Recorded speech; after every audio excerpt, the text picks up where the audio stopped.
Hello, and welcome to our second online FOJAM event as part of the Homeward Bound series.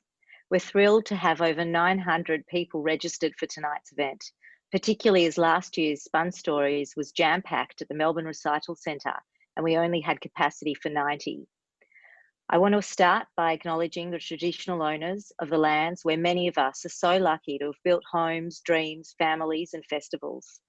On behalf of the team at FOJAM, we pay our respects to the Wurundjeri people of the Kulin Nation, to elders past, present and emerging.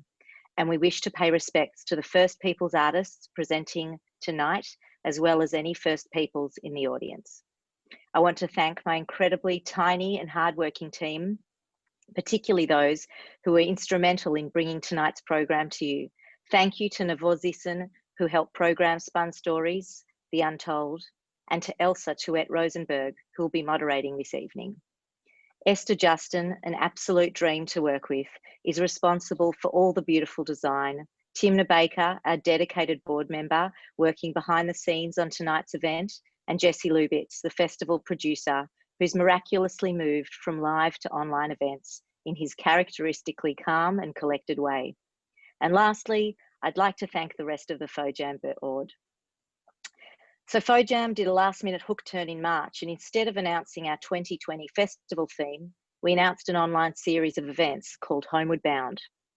FOJAM is dedicated to building a world in which we celebrate all cultures and identities by showcasing a nuanced understanding of what it means to be Jewish through music and arts. And we will continue to do so in whatever way we can. And tonight, we come together for a night of storytelling, the most ancient art form of building community, passing on history and cultural identity. We're so excited to have this dynamic group of talented artists to tell their stories, and all we have to do is listen. Without further ado, I'd like to introduce you to our wonderful moderator. Elsa Tuet-Rosenberg is a queer and Jewish educator, activist and performer. She's the training director at Democracy in Colour, facilitating anti-racism workshops with organisations and community groups, and she's currently undertaking her honours thesis on multiracial experience. Thank you so much for coming tonight, and enjoy the program. Thank you so much, Lior. I'd also like to start by acknowledging that I am grateful to be hosting this event from Wurundjeri country, and pay my respects to the Wurundjeri people of the Kulin Nation, as well as to elders past and present, and extend that respect to First Nations artists performing at this event tonight, along with First Nations folks attending this event this evening. My name is Elsa Tuet-Rosenberg. I use she, her pronouns, and I want to welcome everyone to Spun Stories, the Untold, platforming a lineup of all people of colour and First Nations artists, and Jewish people of colour and First Nations artists. For me, hosting this event is incredibly meaningful. My mum is Ashkenazi Jewish. My dad is a Chinese migrant raised in a Muslim family. I am a queer woman of colour, and no parts of myself can be pulled apart from the others. So often our communities are thought of as distinct and separate from one another. We box and categorise our identities, our cultures and our communities as if we are not deeply entwined, overlapping and intrinsically linked to and reliant on one another. But tonight we are bringing together all these parts of ourselves and our communities. This evening we'll be hearing from Edie Shepherd, Yassmin Abdel-Magied, Liv Steigrad, Marla Bird, Imbi and Deborah Cheetham, who will be sharing a story and then answering questions in a panel at the end. The stories we'll be hearing this evening are the stories that have been untold. So often we are asked to tell the same stories about ourselves again and again. These stories can be reductive, fragmenting of our multifaceted identities, and act to serve other people's understanding more than our own empowerment and expression. In this event, our artists are taking control of their own narratives and telling their own stories, whatever they might be, on their terms. And I'm so excited for you to hear them. First up this evening, I'm going to be introducing Edie Shepherd. Edie Shepherd is a proud Wiradjuri and Noongar Jewish woman and the senior organiser at Original Power, an incredible grassroots First Nations organisation. Please welcome to Spun Stories, Edie Shepherd. Yama, Edie and Yadi. My name's Edie and I introduce myself to you, as Elsa said, a proud Wiradjuri and Noongar woman. I normally live on Wurundjeri country in Naarm in Melbourne, but today I'm calling in from the lands of the Darkinjung on the Central Coast in New South Wales. And as is the way for my mob, I pay my respects to their ancestors, elders, warriors from the past and right into the future for time immemorial. I pay my respects to Deborah Cheetham, who I'm sharing this virtual stage with, and any other mob who are tuning in tonight.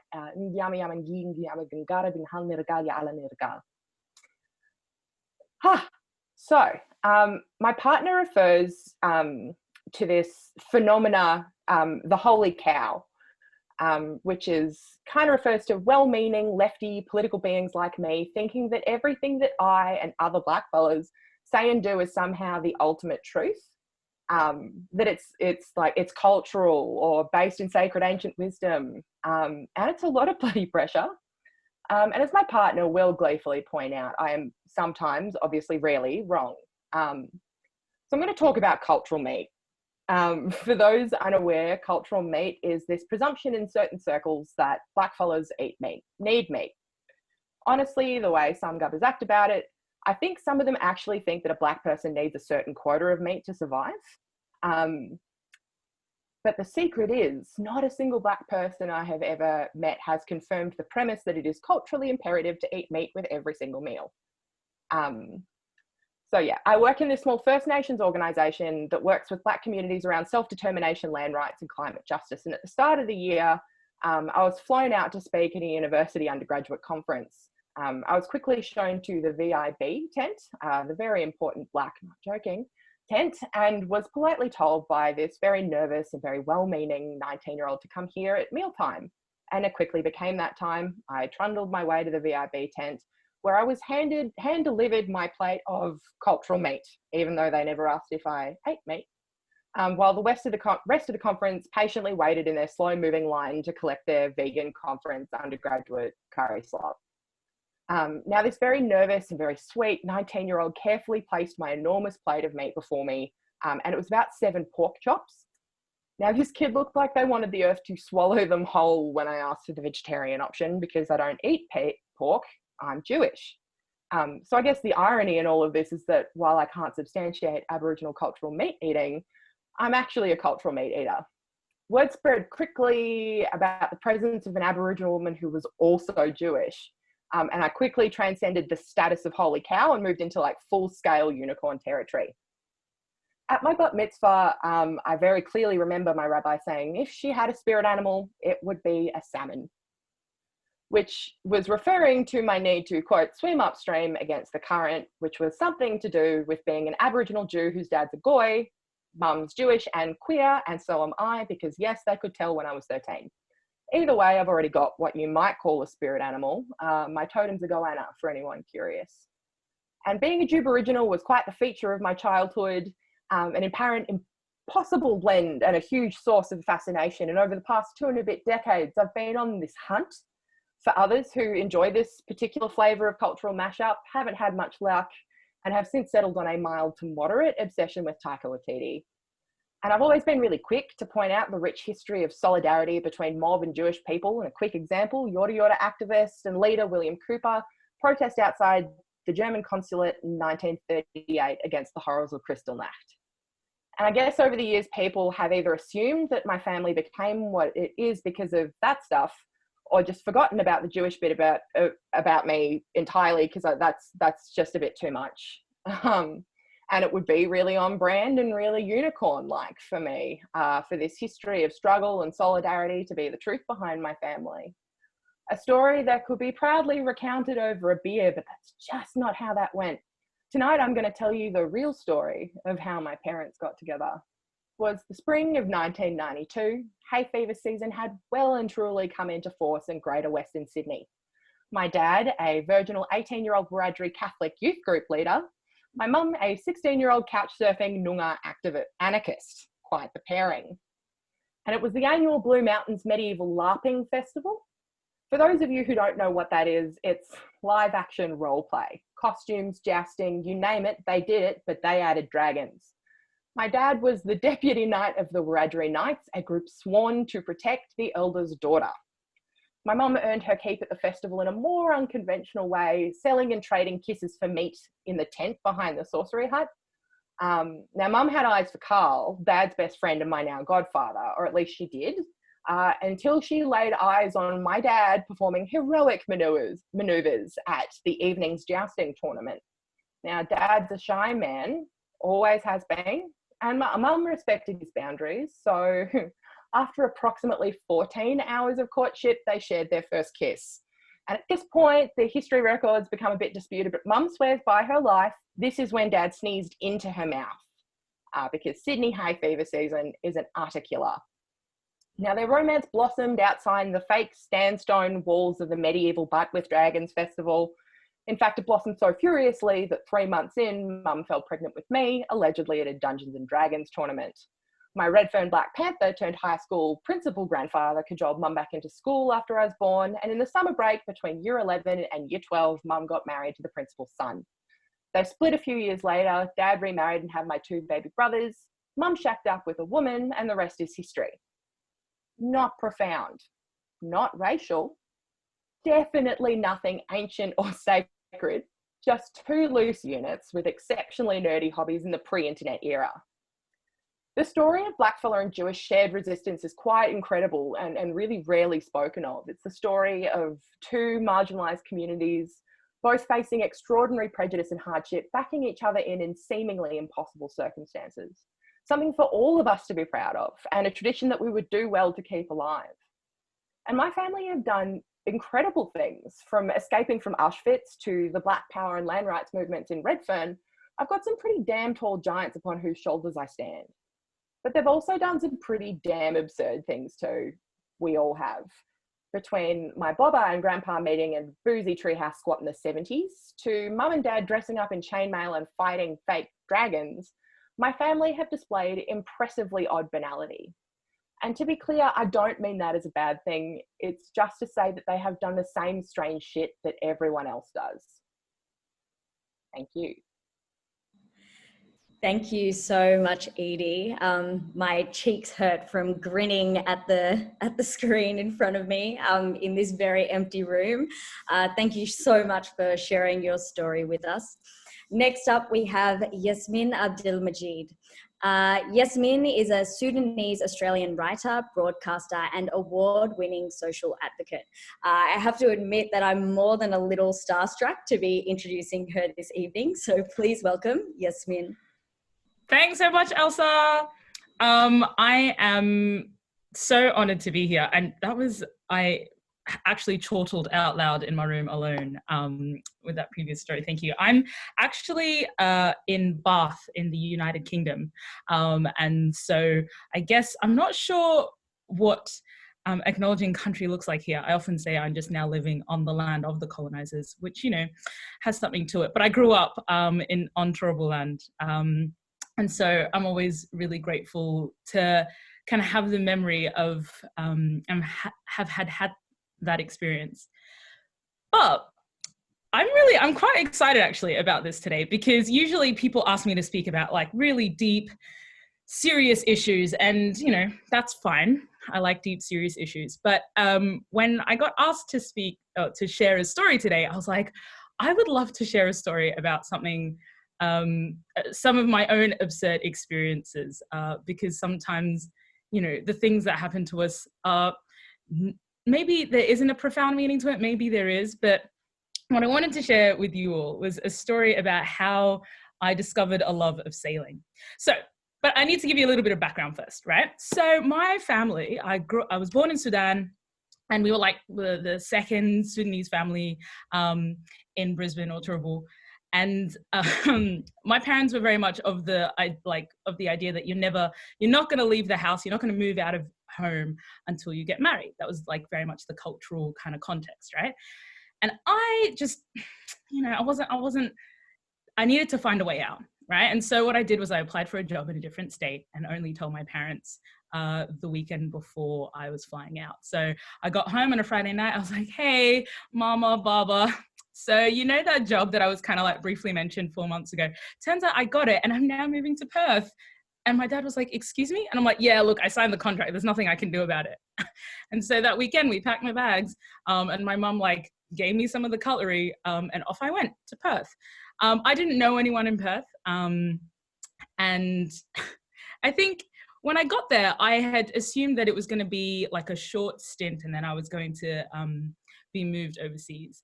But I ended up spending a little bit longer there than I expected. And so I needed a hobby, right? And the incredible thing about Perth is there is like really incredible wind. It's one of like, I mean, I think it's one of the windiest places in a capital city, but I have no idea. I've just made that up. Sorry, that's potentially fake news.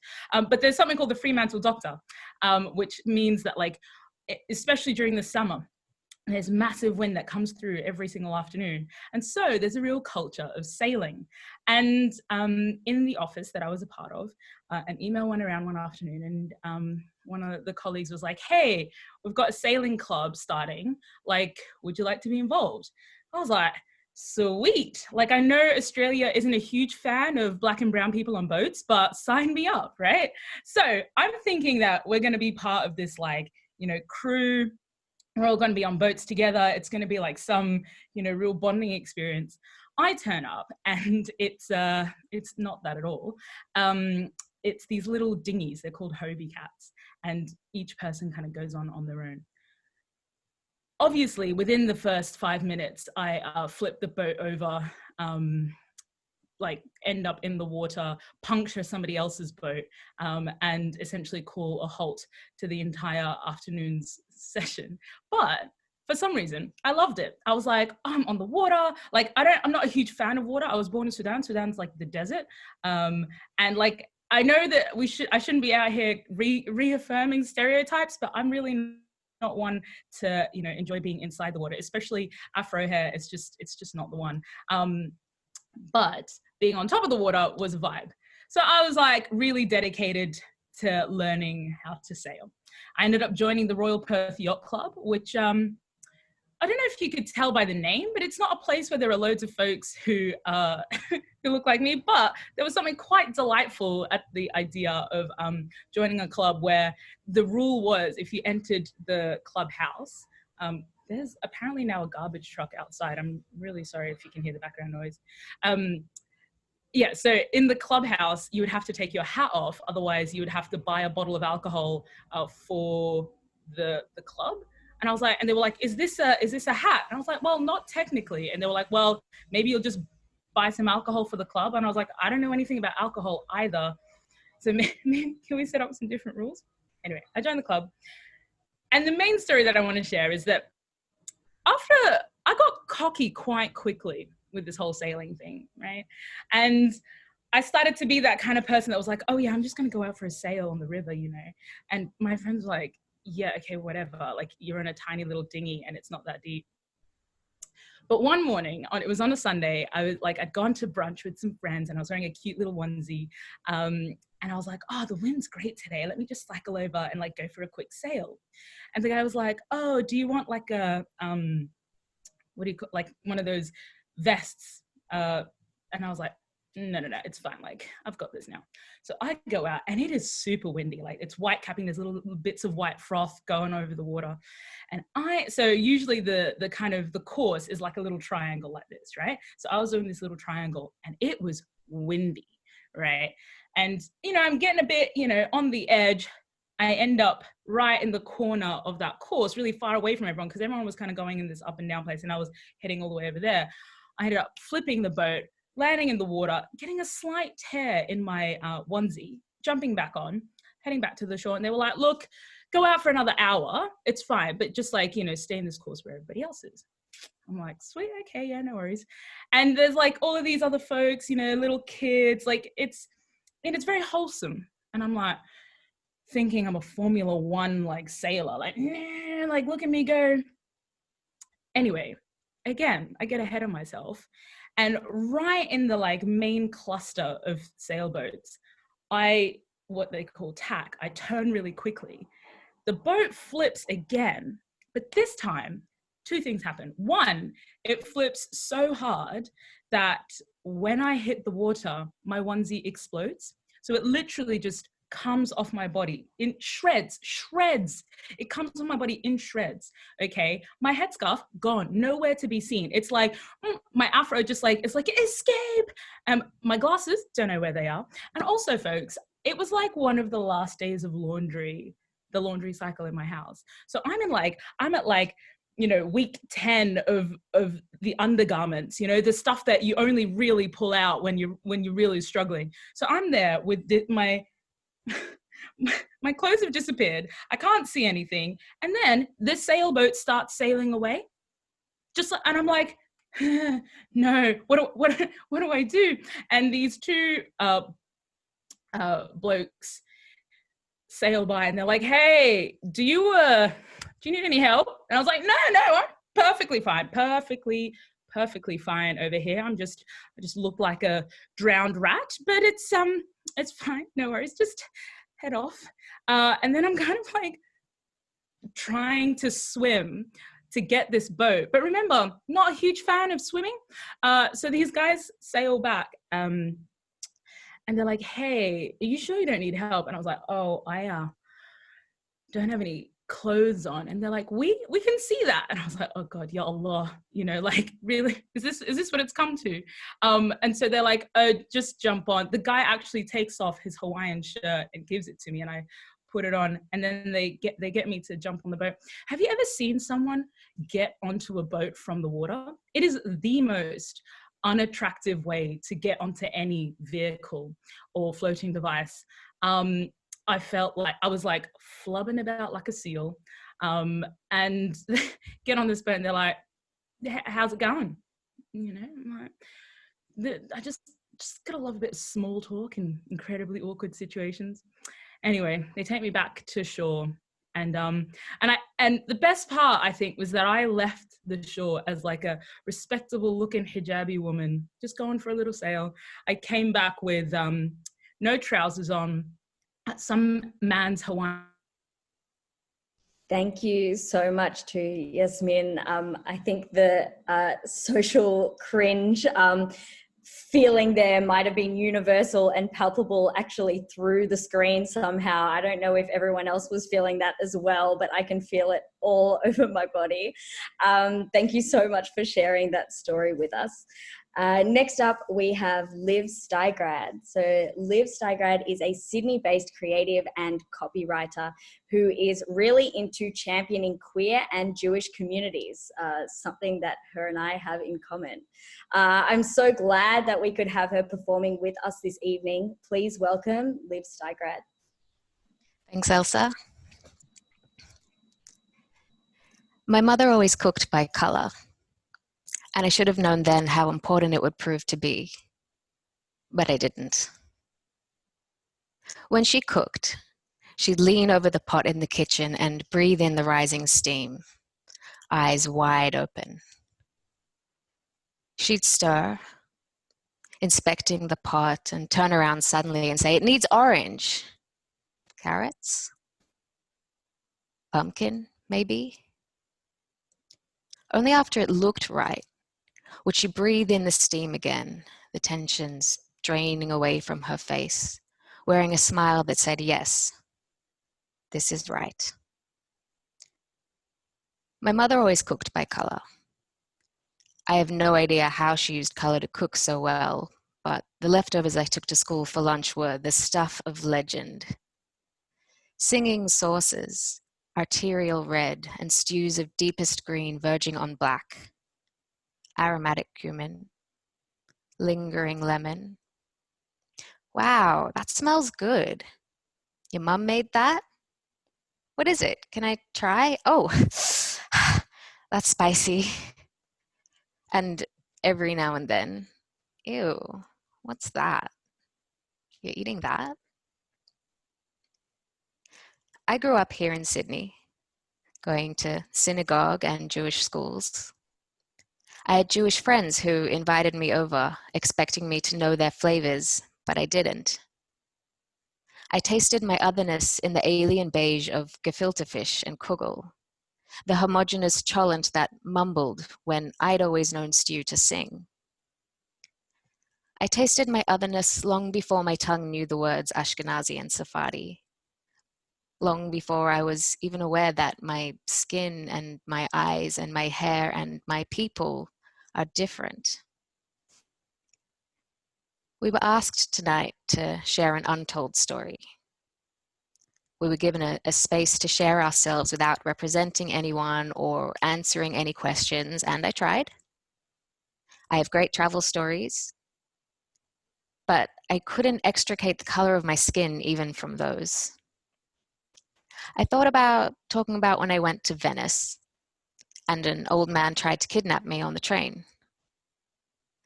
I would describe the countless aperitivos, the color of the sunset, sipped, sitting on bridges in the Venetian evening.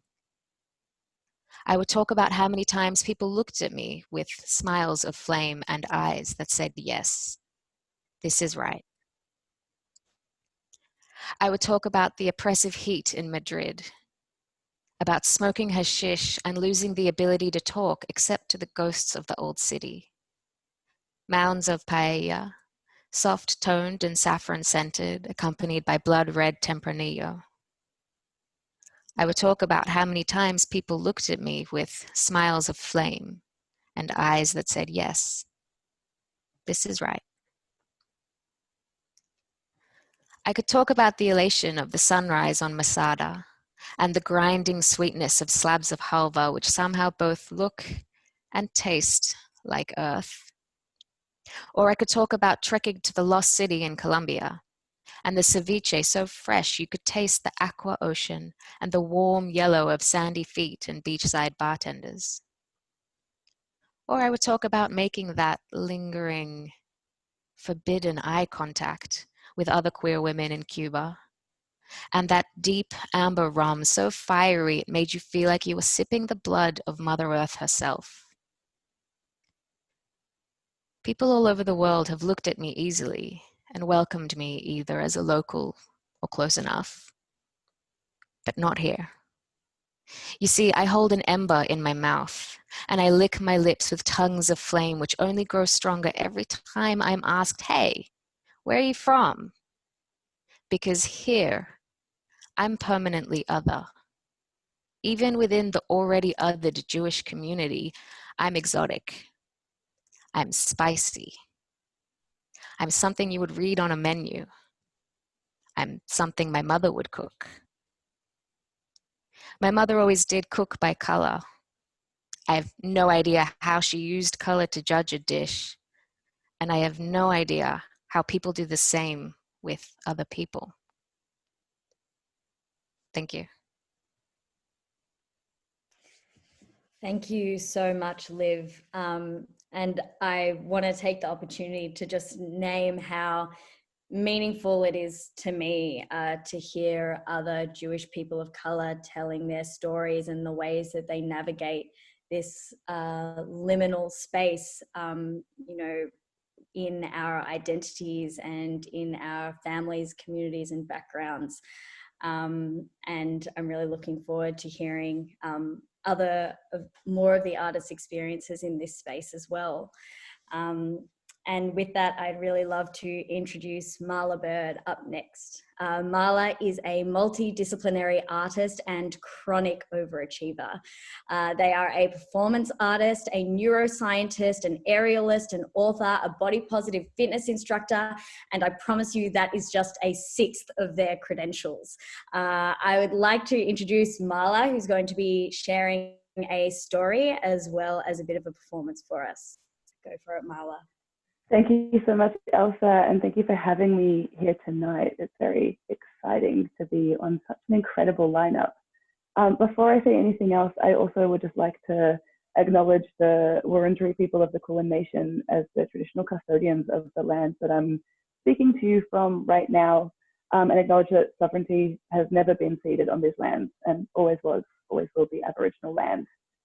I also struggled with the prompt of talking tonight without bringing up identity, because I thought I'd talk a little bit about what I do. So mostly in life, I'm a circus and sometimes a sideshow performer. And if there's one question I get asked a lot, and like especially when I've just come down from stage and I'm having a bit of a drink, people, you know, they'll say nice things, but then often they end up asking me, why the fuck would you do that with your body?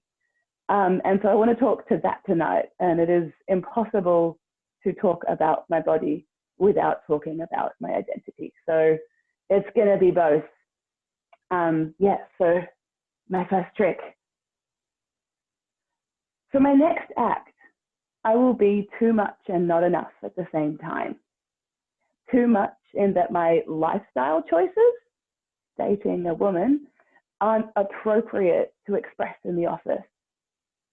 Not enough that you'll still date me after you hear I've previously had a boyfriend. Too much of, and I quote, the wrong kind of ethic in my blood for a television show I can't name for legal reasons to include me without bleaching my hair. Not enough that they'll believe that it's still racism, yes, even against a fresh blonde. And yes, I let them bleach it. Too much for your mouth, your throat to grasp the guttural of my name, Mahla, causing spit to fleck and bubble at the corners of your lips as you repeat, like a cat bringing up a hairball, and then you spit. And you know, like, you're joking, of course, but you're an adult and I'm a child, and like the spit you left on my shoe, that moment sticks. And it's not until 19 years later when an Arabic-speaking Uber driver happens to greet me, Mahla, and I go to correct him, but this time it's my throat that catches, and I realize that by now my name's been whitewashed in my own head. I swallow the urge to proffer its softer sibling Marla, but like the spit you left on my shirt, shame soaks in, and I feel like a fraud. Not enough to wear my own name. Now, don't get me wrong, I love Marla as a name, but I should have been the one to choose, to decide this for myself, not the choice of people who find the effort to wrap their throat around a guttural too much, or the priority of correctly naming someone more than a Stephen or a Susan to be not enough.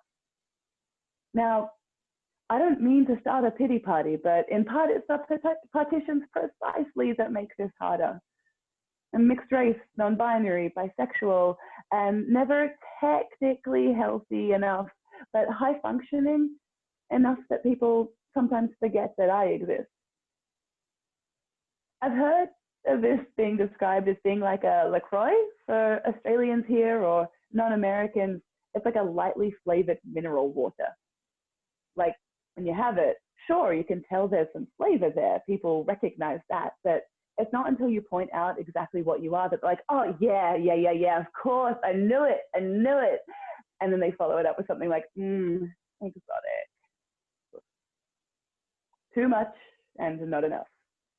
Like, I'm not fully full-time gay, and like a lot of my family are Scottish, and regardless of how I feel about my gender, I know that if I wasn't wearing this obnoxious, truly obnoxious wig right now, there is very little chance that you would read my lipstick as drag. So I must be, what, exactly part-time? Despite how kind they are, some people have resting bitch face. Despite the blood in my veins and the gender in my head and my heart, I have resting white girl face sometimes. It's a weird feeling. Like, I'm allowed close enough just to hear all of the nonsense opinions that you haven't yet realized also apply to me. Now, this is not to ignore.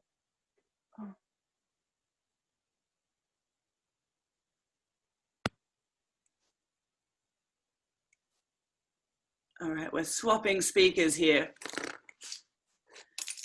All right, this is not to ignore the massive privilege that I'm bestowed sometimes to walk between worlds.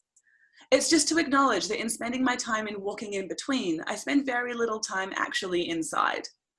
My ship is allowed freedom to orbit, but it's never quite granted permission to land. My identity sits in contested territory, and folks are all too keen to define for me the boundaries of what I am and how much would be enough to count as one thing or the other, and where is enough and when and how. My identity also sits in in my flesh. Flesh that is mine and mine alone to do with what and when I will. Pain that is mine to choose and strength that is mine to show. This is why I've run, not away, but to the circus. Hanging from my hands, my feet, spinning, staples pushed through skin and into muscles, bruises and scars left as echoes of stories told to myself about myself, because I can and I get to, and across the landscape of this body, there is no line in the sand to be drawn around enough. You can search for it, but you will find only freckles, bruises, curls and trails of hair, smeared traces of lover's lipstick and calluses built from repeated friction. Tattoos awarded like Scouts badges for my own acts of bravery. You will not find a line that marks enough. Enough. That line, that last line, that was probably enough of a good line to leave this story on. It's relatively poetic, it was hopeful, but it's still punchy. But I warned you, didn't I? I am too much. So we're not stopping there. I reckon let's not do the music because I don't have a microphone anymore. We're just gonna have to make do with what we've got. And so, what we're gonna be doing tonight, what I have with me here is a little board filled with too many nails. 759 of them to be precise, Bunnings' finest. And we are gonna have ourselves a little ritual. If any of you out there resonate with any of the stuff that I have been poetically opining about, if sometimes you feel stuck between too much and not enough, or maybe feel both a lot at the same time, this is for you. I am going to place my body, my exposed body, on to that bed of nails.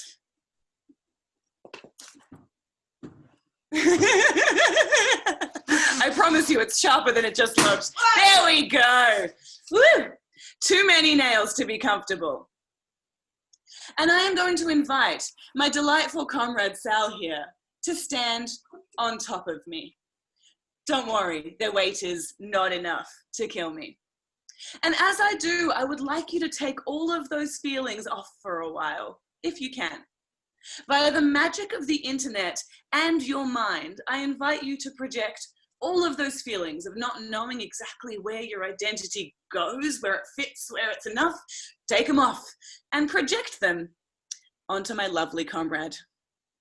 And as they step on me, I will take that weight for a little while. Now don't worry, Sal is very strong and I am very hard to crush. And as we do this together, what I would love you to do, if you would like, if you want, this is voluntary, is just take a second with yourself and remind yourself, this can be verbally, this can be in your head. You can not do it if you want, it's all up to you. But just if you can, remind yourself, I am just the right amount of me. As Sal steps onto me, as I feel that live weight and I feel all of those nails sandwiched my body in between a boot and a very pointy place, that is what I will be saying. I'm just the right amount of me, because I am, and because you are too. Now here we go.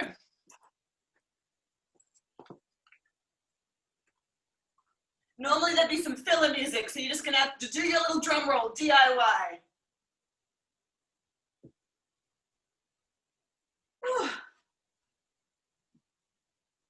All right, fantastic.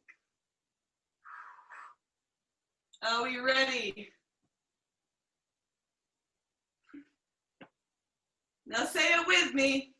I am just the right amount of me.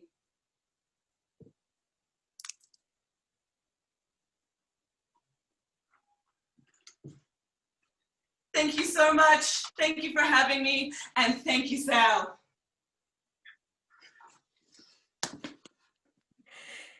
Thank you so much, Marla. I think that is such a timely reminder, especially this evening, that we are just the right amount of who we are. And I have to say that you are always just the right amount of you. So thank you so much for performing at this event this evening. Next up, our next artist is Imbi. Imbi is a settler on Gadigal land of the Eora Nation, a multidisciplinary artist who focuses on revolution, authenticity, vulnerability, and the metaphysical. If you've heard their music before, you'll know that they are a poet and a storyteller through music, and I can't wait for you to hear what they've prepared for us tonight. Please welcome Imbi. Hello. Thank you so much for having me at this, on this beautiful event. Before I get started, I also would like to acknowledge the traditional custodians of the land on which I practice, I live, and I create. That is the Gadigal people of the Eora Nation. I would like to pay my respects to elders past, present, and emerging, extending that respect to the First Nations artists performing tonight and any other First Nations folk witnessing this art. I also would like to affirm my solidarity and allyship in the plight for decolonizing this land. And that's actually what this poem is about. It's a poem dedicated to all of my comrades, First Nations and non-First Nations. And yeah, it's a little bit of a love poem, so I hope you enjoy it. Of the things I've learned and the places I've been, what do I have to say? What do I have to say beyond a deeper observation and steady flow reflection, expansive comprehension of my present day? Today, I sway and lean with breezes, uncomfortable but bad only in perspective, body twists, curves, communicates with faceless forces, forms shapes, sigils, spells, charms, charming folks inevitably as authenticity radiates off each staunch and soft limb. I am beginning again, but not me this time, Imbi. I am being intentional, vulnerable, holding self accountable, and self becomes dismountable, so every now I'm capable of shape-shifting. So every now I'm capable of shape-shifting, and I'm means you too. Have you ever found community? Felt the loving scrutiny of genuine care, participated in poly practice, picking part our persons with purpose, playing as we deconstruct and reconstruct neuro pathways, interface with reality, identity, and do so collectively. It feels like life's been edging me each time closer and closer to each time closer and closer to each time closer and closer to ultimate fluidity. Seeing you inspires to actively surrender, and you means me too. They say, tell us a story. Tell us a story. Voice is currency when speaking energy, and speak I do. Tell us a story. I'll tell to you the one I knew about boys in blue with baton.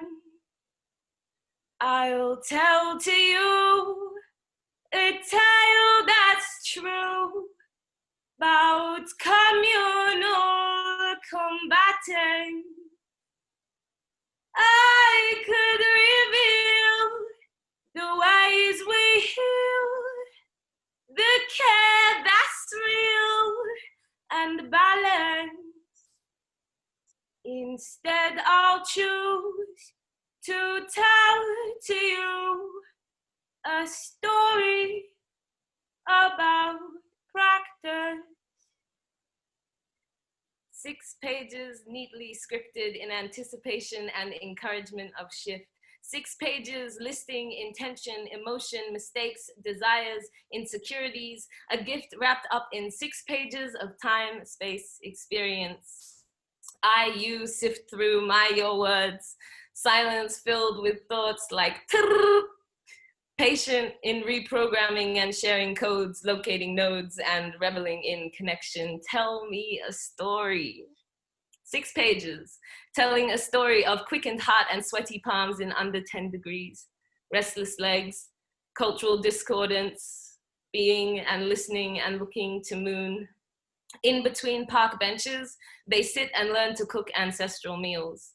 Intergenerational healing took place each time you blinked, but allowing you to see all of me is selfish. As if I simultaneously permit my own gaze to wander down chest and up thigh and see all, or at least all there is to see for now, more or less about 6 pages worth of things to see, but how infinite a moment of vulnerability. How many words become people clawing out of mouth onto lips and tongue, desperate to run from ticking time bomb left of chest center. I tell everyone the code, but if you are to enter, you must do so alone. Pushing past the piles of people spilling over teeth onto pagoda floor, all to diffuse in preparation for partial fusion. If you are to enter, you must do so armed, with militant care and commitment to loving you, me, you, then me. Do so armed with priorities, strategically placed for sustainability, landmines of accountability. One wrong step and we grow up. They are everywhere and constant. 6 pages of inventory, enough gear to fuel the revolution, enough tools to revolutionize love. 6 pages of, I don't know what love this is, and for that I am not sorry. 6 pages of, I'm your always shifting and growing, and love honors that. 6 pages of, I'm scared of how new this is. 6 pages of, yeah, well, I'm scared of how new this is too. Too many opportunities missed when mistaking excitement for fear. Tell us a story. Okay, but first, tell me how to put into words the unfathomable. Tell me how to tangibly convey a feeling without needing to touch. You already know how, but still want to hear it told. So you, they, tell me stories of what I perceive as faraway moments whose closeness makes you, me, shiver. Stories about action and frequent failure, dismembering heads from bodies in painful processes with no blood. You, they tell me stories of ancient ancestral second cousins twice removed, distant but still undyingly devoted to each other. You, they tell me stories about breath and speak in tongues, and I struggle to keep up, sharp inhaling each word that teaches forth from lungs. You, they tell me stories of entire lives lived under floorboards, survived only thanks to hoarded resources and shiny connections with othered folks. Tell me stories of intentional nourishment, never needing anybody's nod of approval whilst kneading gluten-free bread, knowing nothing can shake your newness. That resonates. You, they tell me stories I can't understand, that aren't mine to understand, and you hold these especially close. Tell me stories about chutzpah, חברimot, אנשים נחמדים, וברק דקה אחת אני חושב הכל מובן, אבל באמת לא הבנתי כלום. You should probably just Google it. I want to hear all the stories you're willing to share, and some others, but respect your boundaries. You, they, we have awakened something within them, you, us. How sacred to spend days tangled in vulnerable discourse, grateful always, of course. Presently, endlessly exploring your activity in mind, in act, in body, in energy, in relation to me, you, we are infinite sources. Everything needed can be found in smallest cells, but it helps when we tell stories. When you tell stories about, what will you tell stories about? Thank you. Thank you so much, Imbi. You are such a captivating storyteller, and I'm sure I'm not alone in sitting on the edge of my seat the entire time. So thank you so much. Next up, our final storyteller before we go to our panel is Deborah Cheetham, who describes herself as a 21st century urban woman who is Yorta Yorta by birth, stolen generation by policy, soprano by diligence, composer by necessity, and lesbian by practice. Please welcome Deborah Cheetham. Thanks so much, Elsa. It's so wonderful to be here with you all this evening. Thank you to everyone for the acknowledgement of country that you are on. I acknowledge that I'm speaking to you this evening from Bunwarang country, so a close neighbour to the Wurundjeri people of the Eastern Kulin Nation. I'm often asked, why is it necessary for everybody to acknowledge country? Isn't it enough perhaps for the first speaker to do it on everybody's behalf? But if you think about it, and I've been looking at the numbers growing over the time that we've been together and sometimes fluctuating, so people are coming and going, so it's important when we're all together in the same room to acknowledge country and remember that there'll be people there hearing that for the first time, and when we're online, well, it's even more important. I didn't know about acknowledging country for a long time. It's something that I grew into. I'm a member of the stolen generations, and much of the knowledge of who I am lay hidden from me for a long time. I too can't tell you a story that's divorced from my identity, from my truth, but I am going to tell you a story I haven't told before. I wonder if you've ever had the experience of stepping into a dream, or perhaps feeling like you've just stepped out of a dream. I think that it's quite a common experience, but I wonder if you've ever felt like you're stepping out of a dream that you have had over and over and over again for, say, 37 years. I don't know if I hold any records for recurring dreams, but that is one story I want to share with you this evening, here on the land of the Bunwarang people, where their knowledge and their dreaming has been poured into this land. And I thank the Bunwarang for the strength that I draw each day to tell my story in whatever way I can. I've had a recurring dream since the age of 15.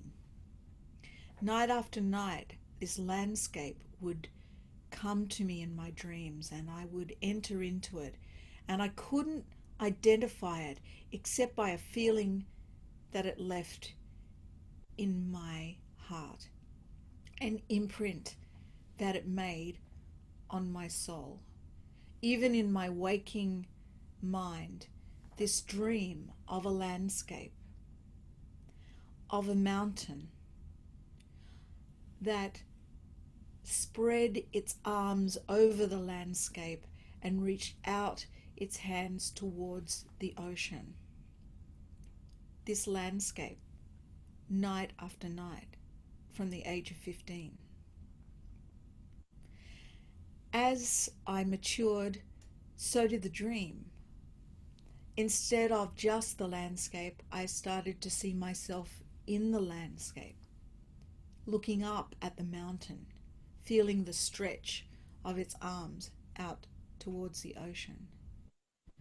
Some nights I could even smell the sweet saltiness of the air as the waves lapped in against the shore. I could hear the constant murmuring of the ocean in my dream, and the mountain with her arms stretched out to the sea. You see, when I was 15 years old, I was fortunate to travel to the south coast of New South Wales. It's somewhere that I was quite familiar, actually. My adopted parents had taken me on holidays to the south coast of New South Wales quite a lot when I was very young, and we only ever got so far, maybe around Gerringong or Werry Beach, if you know those places. Certainly not much further than Nowra. But when I was 15, I was part of an orchestra, or if I'm more honest, a wind ensemble, the Sydney Symphonic Wind Ensemble, actually, and I was a flautist at the time. That's how I started life, actually, playing the flute. And I was okay, good enough to get into this orchestra, and so we travelled. We went on tour down the south coast of New South Wales, territory that I was kind of familiar with, but had really forgotten from those early childhood days. The bus trip seemed to take forever, but there were friends on board, and so we made the use of our time singing and playing cards and getting to know one another. Well, that was most of the people on the bus. Actually, I was up the front, probably sitting next to the teacher. I was maybe a little bit of an outsider in that group, not really fully being able to articulate my Aboriginality at that age, still with so much of my identity hidden at the age of 15, but knowing that I was different enough to have to struggle for acceptance. But here I was on the bus, I was part of the group. I had to play. The bus eventually arrived in a little town called Narooma. You might know it as the Sapphire Coast of New South Wales, southern New South Wales. I'd never been to Narooma, but I'll never forget that first moment when I stepped off the bus.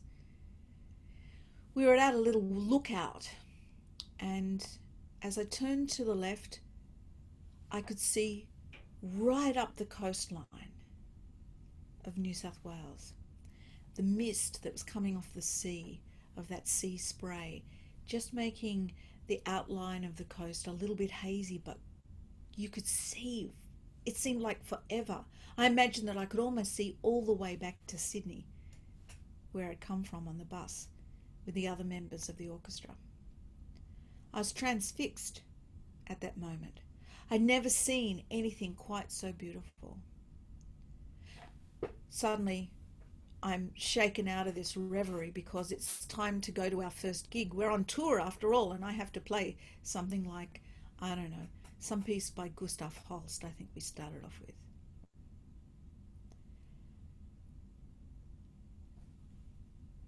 That view of the coastline of New South Wales entered into my heart as the most beautiful view I'd ever seen. It woke something up in me. Here's the thing though. If I'd turned just a little bit further, just another quarter of a turn from looking up the coastline, I would have seen the mountain that entered my dreams. At 15 years of age, I'd arrived on Yuin country.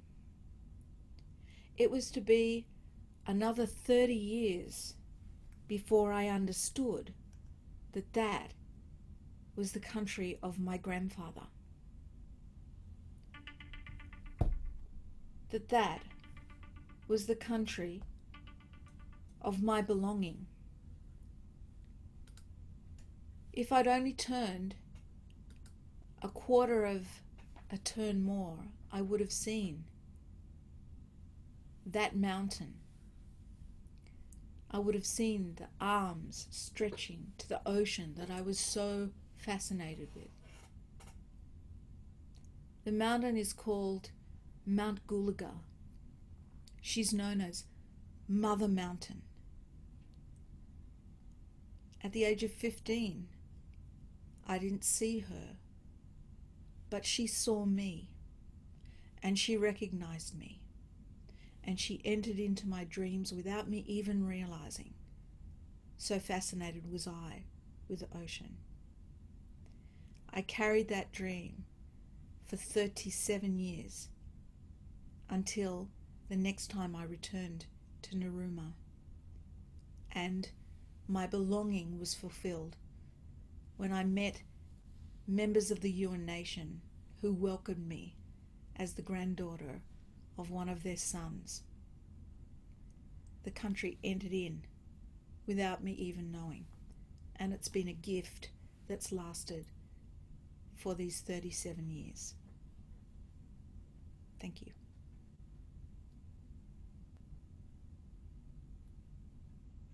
Thank you so much, Deborah, for sharing that story with us, and such an important story as well. I look forward to hearing a bit more about it when we have our Q&A now.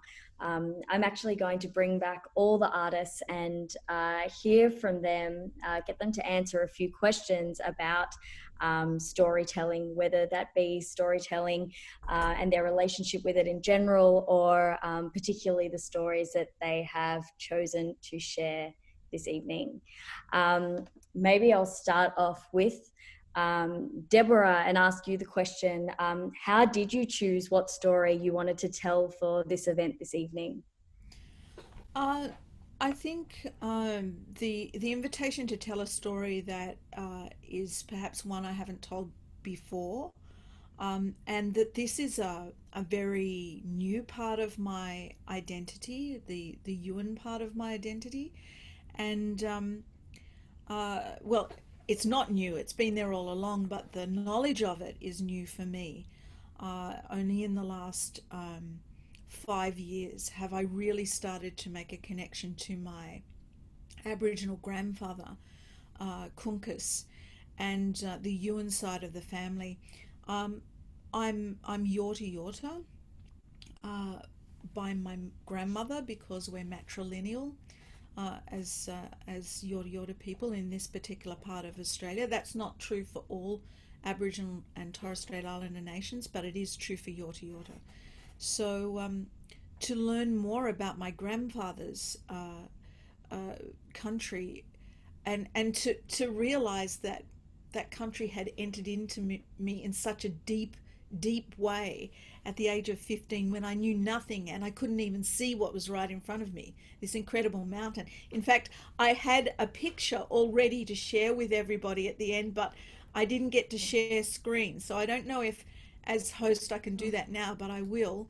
I'll just share it right now. So this is Mount Gulaga, Mother Mountain, and if you can all see that now, you can see the outline of Mount Gulaga, a woman laying down. She's on her side. This is her hair streaming down, and next to her is her little child Najanuga, and out in the ocean is Baranguba, her older son. Can you believe that I didn't see this mountain? It's like a metaphor for my culture. Here I was, an Aboriginal child in a stolen generation situation, not knowing anything about that, just knowing that I was growing up in my particular family, and I couldn't see my own culture around me, and I traveled down to this beautiful place called Narooma, and I couldn't even see this mountain, yet it, like I said, saw me, entered into my dreams, and I dreamt about that mountain for 37 years. And then when I was ready, when I knew enough, I was able to go back. And so I just felt that was a really important story to share, because I feel like it's also a metaphor for Australia.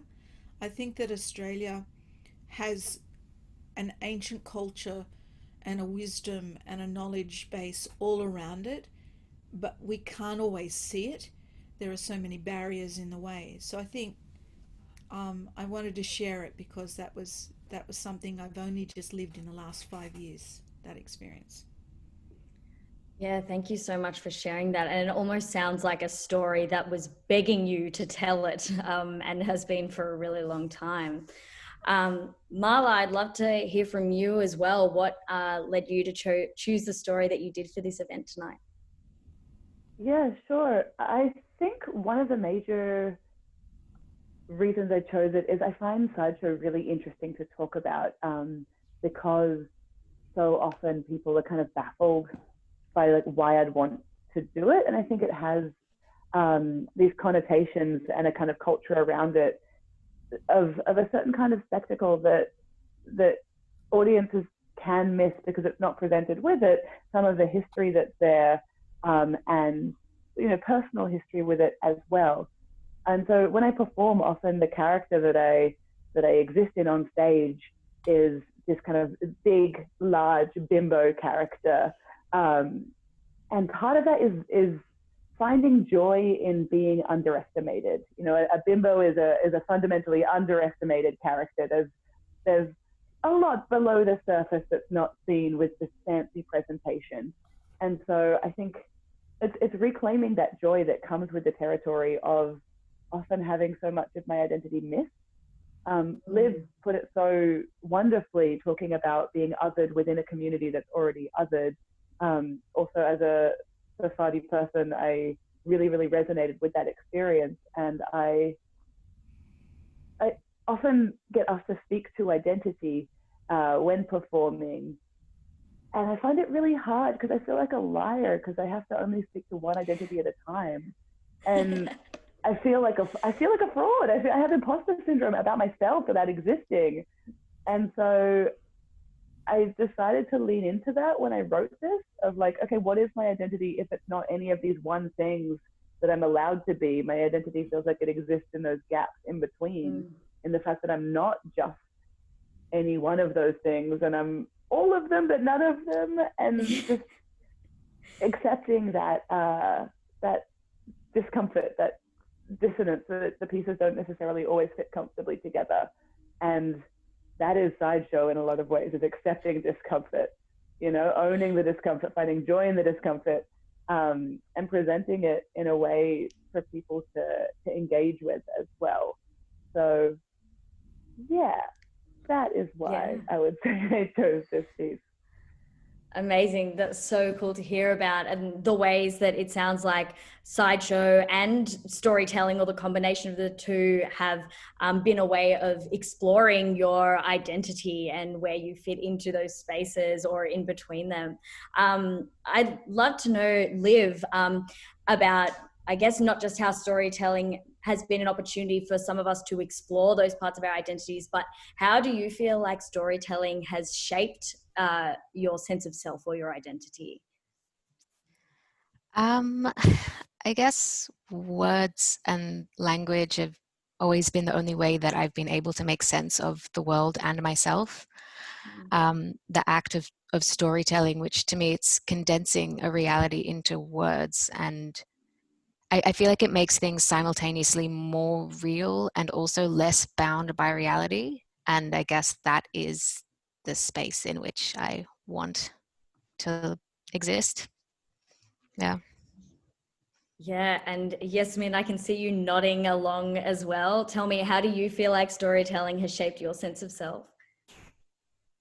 Before I even answer that, I just really want to say that I'm so inspired by everyone sharing their stories, and it's such an honor to be able to share the space with all of you. So thank you, genuinely. And that idea of both feeling more real, but also less bound by reality that Liv just talked about, I think really resonates. And also I think for me, stories have always been how I understood the world. And I've had a journey around like what meaning I attach to that, right? Because I grew up in a very technical family, in a family where it was all about science and engineering and processes, and I did a mechanical engineering degree. So like the idea and importance of storytelling was never something that was named, right? It was always like, the important things to do in life are all, these like physics and biology and chemistry and that sort of thing.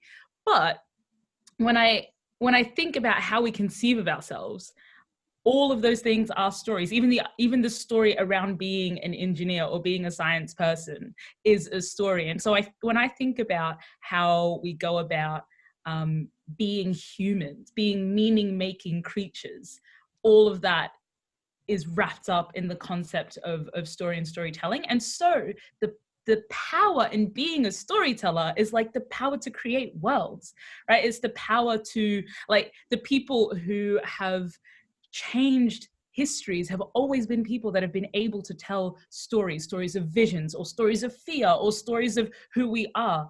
And I think that's something that I have not only leaned into, but treasured a lot more. The fact that I grew up in a community, in a family, in a culture that valued stories, even if we didn't name it that, and see the power that it has to give ourselves meaning in the world. Thank you for naming that as well, just that even storytelling itself, you know, we can see it replicated in so many forms, even if it goes by different names or, you know, is conceived in different ways, that we are still telling stories in all its forms. And Imbi, I can see you nodding along as well. I'd love to hear from you, like, what does storytelling as a practice mean to you? I can see that it's such a big part of your, just so much of what you embody seems to be storytelling as a practice, but what does it mean to you? Yeah, well, I love that you said that so much of what I embody seems to have to do with storytelling, because to me, the practice of storytelling is, I mean, it's ritual, it's magic. If we think of science, you know, scientifically, I storytell with my voice, right? I find my voice to be a massive part of who I am and how I exist in the world. Voice is sound waves, it's frequency being sent out of your body, and when you assign meaning to it with story, you're sending that energy, that current, through to other people using your voice. And I think that's magic. And yeah, I think I carry that with me in every instance that I use my voice, which is very frequently. So yeah, I think storytelling to me is practice, it's ritual, and it's magic. Thank you so much. And I want to say, I'm glad that it's so frequent. It should be so frequent. It's a blessing that it is so frequent. So thank you so much for sharing with us this evening. And Edie, I'd love to hear from you as well. Like, what does storytelling as a practice mean for you? I mean, I think for me, storytelling, might be a bit contra, I don't view it as a practice. And Deborah spoke about the way that our dreaming stories get imbued into land and how it rejuvenates us. And that's something that, as a Wiradjuri woman who grew up on country, I was always told that our dreaming stories were poured into the land and then they move and they come out of us. So it's not so much me practicing being a storyteller as me communicating what my country is telling me it needs and what it needs to do and what it needs to say and speak to. So in that sense, I mean, we all like to talk about how blackfellas are the original storytellers, which yes, we are, but that goes all the way back to like the very foundation of how this place even came to be what it is. And that's for me through the rainbow serpent and the carving of the mountains and the rivers and the freshwater swamps and the waterways. So for me, storytelling isn't a practice. Storytelling is my country. Yeah.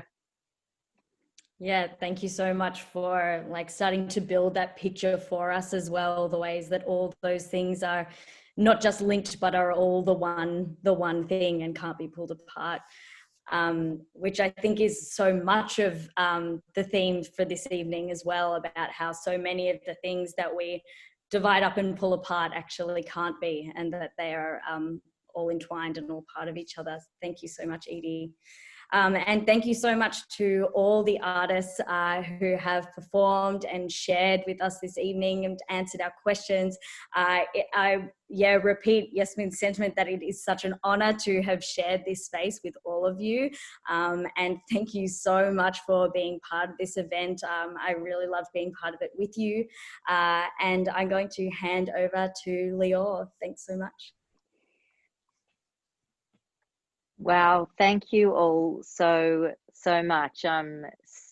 speechless. And while you may not be able to feel the audience with you clapping, I'm with a few people because we're essential workers working, and we are socially distancing, but we are just, you know, filled with inspiration and smiles and laughter, and we've been clapping, and I'm going to confidently say that I'm sure everyone else here watching tonight's been feeling the same way. It's been so joyous and meaningful, and thank you all, and thank you, Elsa, so much for bringing it all together so beautifully. You were just wonderful, and everybody else, Imbi, Edie, Deborah, Yasmin, Marla, should I try and say Mahla? Is that maybe? Liv, Nivor, thank you so much. And I think I will say good night and stay safe, everybody. Thank you all for coming. Goodbye. Thank you.